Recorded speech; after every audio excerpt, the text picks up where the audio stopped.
Hello everyone. Today we talk about how to fix the app of Viber. We go to settings,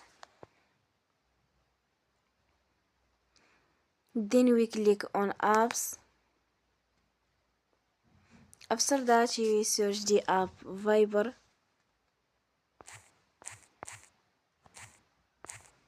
and we click the wheel on for stop. After that we go to storage, then we click on clear cache. In the end, turn off your phone and you will recharge your phone again.